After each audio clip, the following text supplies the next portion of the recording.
Recording by Ariel Lipshaw. Good Wives by Louisa May Alcott. Chapter 13.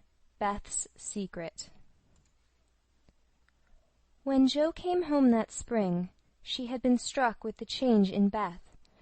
No one spoke of it or seemed aware of it, for it had come too gradually to startle those who saw her daily. But to eyes sharpened by absence, it was very plain, and a heavy weight fell on Jo's heart as she saw her sister's face. It was no paler, and but a little thinner than in the autumn, yet there was a strange, transparent look about it, as if the mortal was being slowly refined away, and the immortal shining through the frail flesh with an indescribably pathetic beauty. Jo saw and felt it, but said nothing at the time, and soon the first impression lost much of its power, for Beth seemed happy, no one appeared to doubt that she was better, and presently, in other cares, Jo for a time forgot her fear.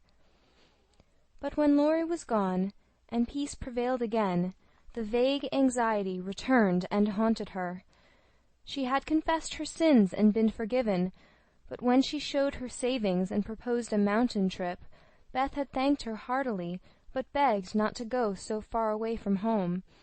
Another little visit to the seashore would suit her better, and as Grandma could not be prevailed upon to leave the babies, Jo took Beth down to the quiet place, where she could live much in the open air, and let the fresh sea breezes blow a little color into her pale cheeks.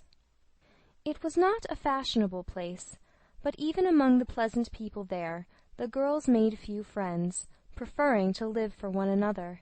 Beth was too shy to enjoy society, and Jo too wrapped up in her to care for anyone else. So they were all in all to each other, and came and went, quite unconscious of the interest they excited in those about them, who watched with sympathetic eyes the strong sister and the feeble one, always together, as if they felt instinctively that a long separation was not far away. They did feel it, yet neither spoke of it, for often between ourselves and those nearest and dearest to us there exists a reserve which is very hard to overcome. Jo felt as if a veil had fallen between her heart and Beth's, but when she put out her hand to lift it up, there seemed something sacred in the silence, and she waited for Beth to speak. She wondered, and was thankful also, that her parents did not seem to see what she saw, and during the quiet weeks when the shadows grew so plain to her, she said nothing of it to those at home, believing that it would tell itself when Beth came back no better. She wondered still more if her sister really guessed the hard truth, and what thoughts were passing through her mind during the long hours when she lay on the warm rocks with her head in Jo's lap, while the winds blew healthfully over her and the sea made music at her feet. One day Beth told her. Jo thought she was asleep, she lay so still, and putting down her book, sat looking at her with wistful eyes, trying to see signs of hope in the faint color on Beth's cheeks. But she could not find enough to satisfy her, for the cheeks were very thin, and the hands seemed too feeble to hold even the rosy little shells they had been collecting. It came to her then more bitterly than ever that Beth was slowly drifting away from her, and her arms instinctively tightened their hold upon the dearest treasure she possessed. For a minute her eyes were too dim for seeing, and when they cleared, Beth was looking up at her so tenderly that there was hardly any need for her to say, "Jo, dear, I'm glad you know it. I've tried to tell you, but I couldn't." There was no answer, except her sister's cheek against her own, not even tears, for when most deeply moved, Jo did not cry. She was the weaker then, and Beth tried to comfort and sustain her, with her arms about her and the soothing words she whispered in her ear. "I've known it for a good while, dear, and now I'm used to it, it isn't hard to think of or to bear. Try to see it so, and don't be troubled about me, because it's best, indeed it is." "Is this what made you so unhappy in the autumn, Beth? You did not feel it then and keep it to yourself so long, did you?" asked Jo, refusing to see or say that it was best, but glad to know that Laurie had no part in Beth's trouble. "Yes, I gave up hoping then, but I didn't like to own it. I tried to think it was a sick fancy and would not let it trouble anyone. But when I saw you all so well and strong and full of happy plans, it was hard to feel that I could never be like you, and then I was miserable, Joe." "Oh, Beth, and you didn't tell me? Didn't let me comfort and help you? How could you shut me out, bear it all alone?" Joe's voice was full of tender reproach, and her heart ached to think of the solitary struggle that must have gone on while Beth learned to say goodbye to health, love, and life, and take up her cross so cheerfully. "Perhaps it was wrong, but I tried to do right. I wasn't sure. No one said anything, and I hoped I was mistaken. It would have been selfish to frighten you all when Marmee was so anxious about Meg and Amy away, and you so happy with Laurie. At least I thought so then." "And I thought you loved him, Beth, and I went away because I couldn't," cried Joe, glad to say all the truth. Beth looked so amazed at the idea that Joe smiled in spite of her pain and added softly, "Then you didn't, dearie? I was afraid it was so, and imagined your poor little heart full of lovelornity all that while." "Why, Joe, how could I, when he was so fond of you?" asked Beth, as innocently as a child. "I do love him dearly. He is so good to me, how can I help it? But he could never be anything to me but my brother. I hope he truly will be some time." "Not through me," said Joe decidedly. "Amy is left for him, and they would suit excellently, but I have no heart for such things now. I don't care what becomes of anybody but you, Beth. You must get well." "I want to, oh, so much. I try, but every day I lose a little, and feel more sure that I shall never gain it back. It's like the tide, Joe. When it turns, it goes slowly, but it can't be stopped." "It shall be stopped. Your tide must not turn so soon. 19 is too young, Beth. I can't let you go. I'll work and pray and fight against it. I'll keep you in spite of everything. There must be ways. It can't be too late. God won't be so cruel as to take you from me," cried poor Joe rebelliously, for her spirit was far less piously submissive than Beth's. Simple, sincere people seldom speak much of their piety.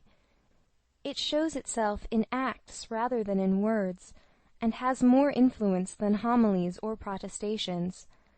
Beth could not reason upon or explain the faith that gave her courage and patience to give up life and cheerfully wait for death. Like a confiding child, she asked no questions, but left everything to God and nature, Father and Mother of us all, feeling sure that they, and they only, could teach and strengthen heart and spirit for this life and the life to come. She did not rebuke Joe with saintly speeches, only loved her better for her passionate affection, and clung more closely to the dear human love from which our Father never means us to be weaned, but through which he draws us closer to himself. She could not say, "I'm glad to go," for life was very sweet for her. She could only sob out, "I try to be willing," while she held fast to Joe, as the first bitter wave of this great sorrow broke over them together. By and by Beth said, with recovered serenity, "You'll tell them this when we go home?" "I think they will see it without words," sighed Joe, for now it seemed to her that Beth changed every day. "Perhaps not. I've heard that the people who love best are often blindest to such things. If they don't see it, you will tell them for me. I don't want any secrets, and it's kinder to prepare them. Meg has John and the babies to comfort her, but you must stand by Father and Mother, won't you, Joe?" "If I can. But, Beth, I don't give up yet. I'm going to believe that it is a sick fancy, and not let you think it's true," said Joe, trying to speak cheerfully. Beth lay a minute thinking, and then said in her quiet way, "I don't know how to express myself, and shouldn't try to anyone but you, because I can't speak out except to my Joe. I only mean to say that I have a feeling that it never was intended I should live long. I'm not like the rest of you. I never made any plans about what I'd do when I grew up. I never thought of being married, as you all did. I couldn't seem to imagine myself anything but stupid little Beth, trotting about at home, of no use anywhere but there. I never wanted to go away, and the hard part now is the leaving you all. I'm not afraid, but it seems as if I should be homesick for you, even in heaven." Joe could not speak, and for several minutes there was no sound but the sigh of the wind and the lapping of the tide. A white-winged gull flew by, with the flash of sunshine on its silvery breast. Beth watched it till it vanished, and her eyes were full of sadness. A little gray-coated sandbird came tripping over the beach, peeping softly to itself, as if enjoying the sun and sea. It came quite close to Beth, and looked at her with a friendly eye, and sat upon a warm stone, dressing its wet feathers quite at home. Beth smiled and felt comforted, for the tiny thing seemed to offer its small friendship, and remind her that a pleasant world was still to be enjoyed. "Dear little bird, see, Joe, how tame it is. I like Peeps better than the gulls. They are not so wild and handsome, but they seem happy, confiding little things. I used to call them my birds last summer, and Mother said they reminded her of me. Busy, Quaker-colored creatures, always near the shore, and always chirping that contented little song of theirs. You are the gull, Joe, strong and wild, fond of the storm and the wind, flying far out to sea and happy all alone. And Amy is like the lark she writes about, trying to get up among the clouds, but always dropping down into its nest again. Dear little girl, she's so ambitious, but her heart is good and tender, and no matter how high she flies, she never will forget home. I hope I shall see her again, but she seems so far away. She is coming in the spring, and I mean that you shall be all ready to see and enjoy her. I'm going to have you well and rosy by that time," began Joe, feeling that of all the changes in Beth, the talking change was the greatest, for it seemed to cost no effort now, and she thought aloud in a way quite unlike bashful Beth. "Joe, dear, don't hope any more. It won't do any good, I'm sure of that. We won't be miserable, but enjoy being together while we wait. We'll have happy times, for I don't suffer much, and I think the tide will go out easily, if you help me."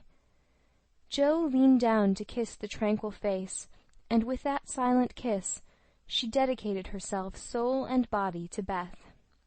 She was right. There was no need of any words when they got home, for Father and Mother saw plainly now what they had prayed to be saved from seeing. Tired with her short journey, Beth went at once to bed, saying how glad she was to be home, and when Joe went down, she found that she would be spared the hard task of telling Beth's secret. Her father stood leaning his head on the mantelpiece, and did not turn as she came in, but her mother stretched out her arms as if for help, and Joe went to comfort her without a word. End of Chapter 13. Recording by Ariel Lipshaw in New York City.